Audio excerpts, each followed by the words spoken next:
So Christian Kirk is set to be released from the Jacksonville Jaguars. He only played in 8 games in 2024 before breaking his collarbone.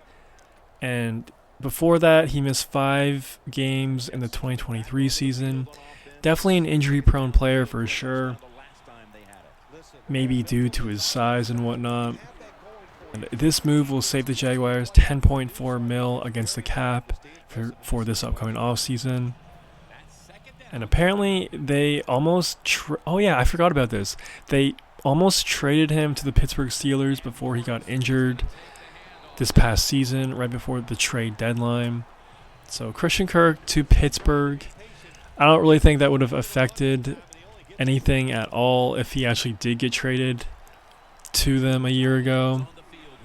But still, kind of a fun what if there.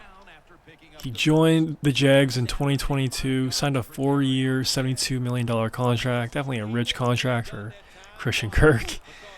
So, good for him, good for his agent. And I'm curious to see what sort of contract he will get this upcoming offseason. But yeah, this past year, he only had 27 catches for 379 and 1 touchdown.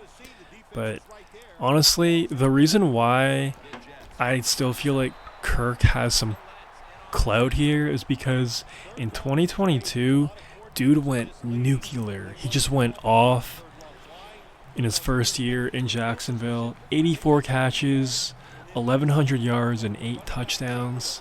It was truly an elite run. He was an electric player.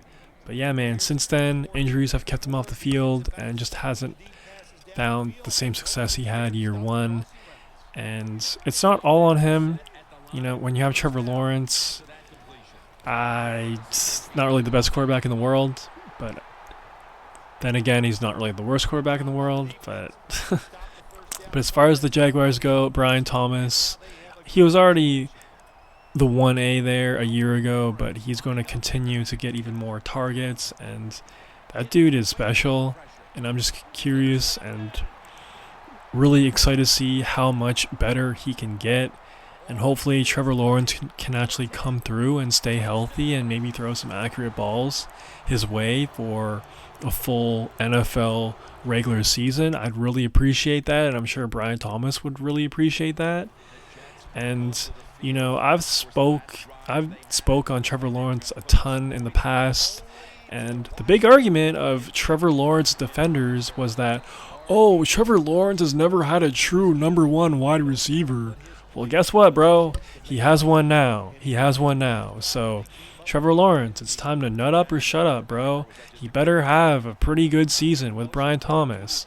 I swear, if Brian Thomas has a down year because Trevor Lawrence is healthy for a full year, I'm gonna be pissed because Brian Thomas is electric to watch, and he did it with Mac Jones and Trevor Lawrence on the sideline for the majority of last year. So if we could get some good quarterback play, some good balls from Trevor Lawrence on a week-to-week basis, I'd really appreciate that, and I know Jags fans would really appreciate that too. You still have Gabe Davis there. You have Josh Reynolds as well. So, if you are a Trevor Lawrence defender, this is the year where Trevor Lawrence needs to go off. He has a true number 1 wide receiver in Brian Thomas Jr. No more excuses, please. Please.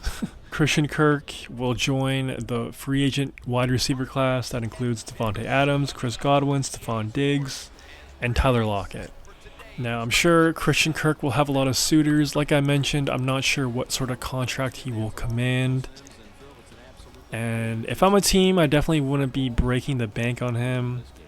I definitely like Devontae Adams, Chris Godwin, Stephon Diggs over him.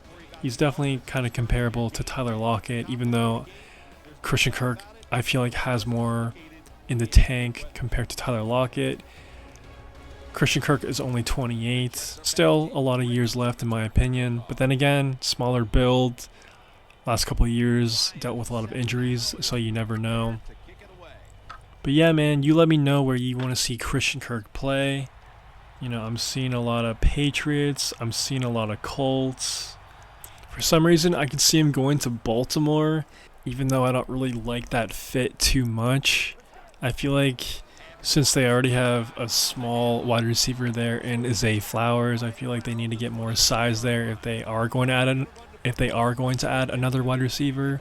So Christian Kirk, you know, the Colts maybe. I wouldn't really go there if I was Christian Kirk. You have Anthony Richardson as your QB1 with Michael Pittman, Josh Downs. I don't know. I'd pass on that unless they're offering a big bag, which I don't think they would.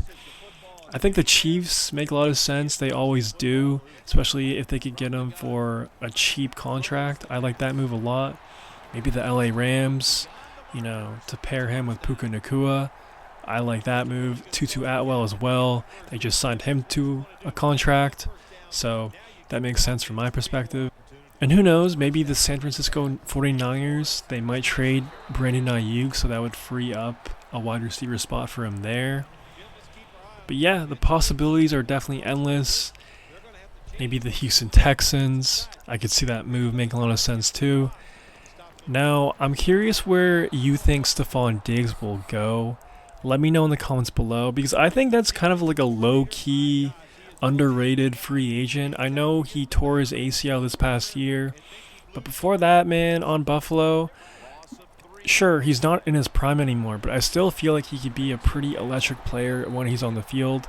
Of course, he's not going to go off on a consistent basis for a full NFL regular season, but I still think he's capable of having a 100-yard game here and there sporadically throughout the NFL regular season. So I think that's definitely a name to keep an eye on, and whoever gets him should be pretty happy. And I'm a pretty big Chris Godwin fan. I know injuries have kind of really screwed him up the past 2-3 years, but when he's on, I feel like he's a top 20 guy easily, maybe even top 15, maybe just maybe. So really excited to see how all this plays out. I just hope it's a very entertaining offseason, and based on this wide receiver free agent class, I think it will be, because you have Devontae Adams. Really fascinating to see where he'll end up. Is he going to follow his buddy around town? Is he going to go to the Giants with Aaron Rodgers? Or is he going to go to the Chargers? Really curious about that. But yeah, I'm just curious to see who the Patriots get, who the Chargers get, because those two teams really need a true wide receiver. They need a true number one wide receiver, and if Devontae Adams could go to LA Chargers, that'd be a lot of fun, man. If the Patriots could get DK Metcalf or maybe T. Higgins or someone like that, gonna make the season a lot of fun. So give me your free agent signing predictions down below. Should be a fun off-season period. And yeah, man, let me know what you think about Christian Kirk, Jacksonville Jaguars, and everything else in between. If you made this far, please subscribe and like the vid. It'd help out your boy a ton. That's all I got for right now. Peace. I'm sure they're looking for more of the same right now. Oh, absolutely. That's what you always want. You want to find your way to the end zone, and so many people contributed on that last drive, and you've got to give the coaches a lot of credit for putting the players in excellent position. The Jets snap it at the 31.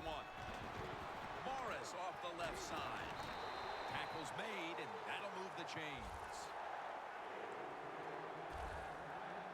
Morris is a very smart runner. He knows situations in the game.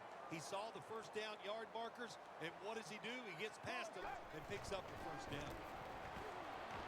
Scrambling out of the pocket. The defense gets the sack. When you're a corner, you can take some chances when you know your defense can sack the quarterback without blitzing. Good job that time by the defensive front. The Jets have it at the 29.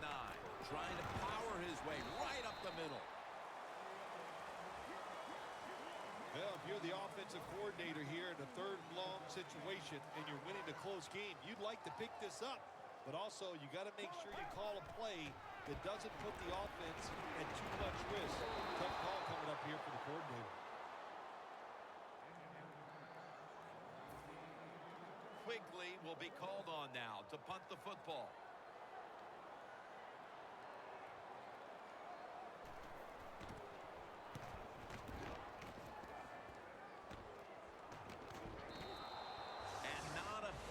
full bounce this time as it's headed to.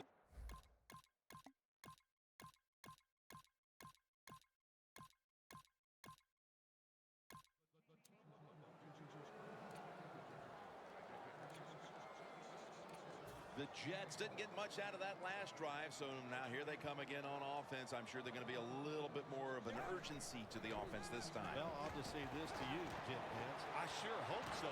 After that last drive, that was just Cajun there. Wasn't very well thought out, and they got to change what they're doing on the offensive side. Got to give that defense a little credit, though, don't you? Well, yeah, the defense did its job, but that was pretty easy. And Phil, you look at this offense right.